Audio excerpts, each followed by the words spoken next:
কম বেশি সবার বাড়িতেই কিন্তু কাজ থাকে। হ্যাঁ, কারোর বাড়িতে কাজটা একটু বেশি, আবার কারোর বাড়িতে কাজটা একটু কম, কিন্তু একটা মেয়েকে না কাজ করতেই হয়।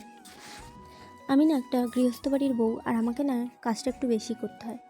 কারণ কি, বাড়ির সমস্ত কাজ টাজ করার পরেও কিন্তু মাঠের কাজও করতে হয়।